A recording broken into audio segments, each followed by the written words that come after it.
Polymaker just released a new PLA formula and their claims are pretty bold, calling it the new baseline. And all that thanks to something they call thermoset nanoparticles. So today we're going to find out, is this the new baseline or is this just another marketing buzzword? To find out, I compared three filaments: Polymaker's PLA Pro, SUNLU's PLA Plus, one of my personal favorites, and BambuLab's Matte PLA.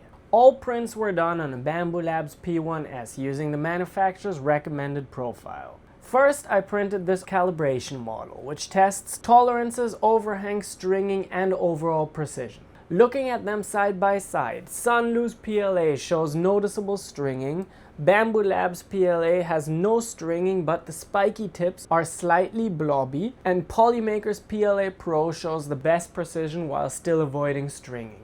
To push things a little further, I printed this calibration bridge test by Make Things Wonderful. After tuning the bridges, the results looked excellent across the board.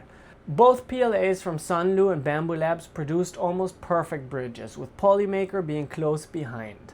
Next, I printed this small tinker tray.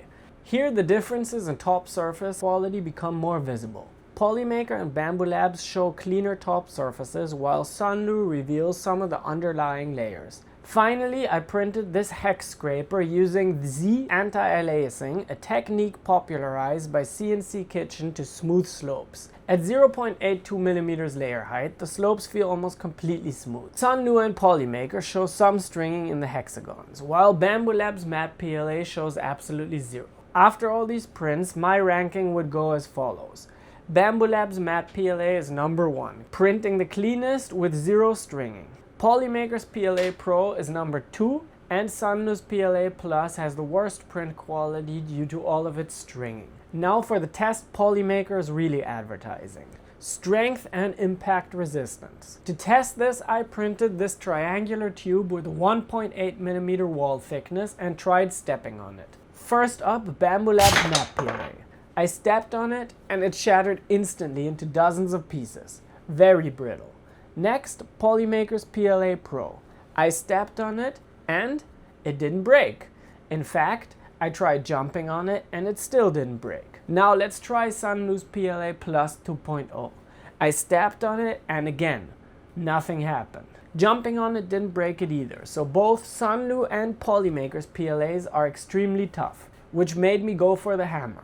After several minutes of hitting both tubes with a hammer, I came to the conclusion that SUNLU's PLA held up slightly better than the Polymaker one. When hitting both of the tubes together, the SUNLU PLA seemed more rigid, with the Polymaker being just a bit more flexible. Next, heat resistance. I placed these parts in the oven at 70 degrees Celsius for 30 minutes. Polymaker's PLA Pro softened the first, and SUNLU's PLA lasted a bit longer, while BambuLab's Matte PLA held up the best. Now I wanted to see if it would last at 100 degrees Celsius, so I turned up the heat. SUNLU's PLA and Polymaker's PLA turned into a floppy noodle, but BambuLab's PLA actually held its shape quite a bit better. Price comparison. At the time of filming, Polymaker's costs $25, SUNLU's costs $14, and BambuLab's costs $23. BambuLabs often has sales and sells its filaments for as low as $11 per kilogram, and SUNLU goes even cheaper than that, so Polymaker is easily the most expensive option here. Final verdict. SUNLU's PLA Plus 2.0 is the cheapest, strongest, but has the most stringing and print defects. BambuLab's Matte PLA has the best print quality, best heat resistance, but is the most brittle. While Polymaker PLA Pro seems to be a bit of a middle ground between strength and quality, but it is the most expensive. So at its current price, I don't think I can say Polymaker's PLA Pro is worth it. If they at least offered bulk deals at a competitive price, I would reconsider that. If you want strong functional parts but don't care as much about quality, SUNLU's PLA Plus is perfect. If you want the best looking parts, BambuLab's Matte PLA wins, and Polymaker sits somewhere in the middle but at double the price. I'm curious what you think. What real world scenario makes or breaks a filament for you? And as always, thanks for watching. Bye!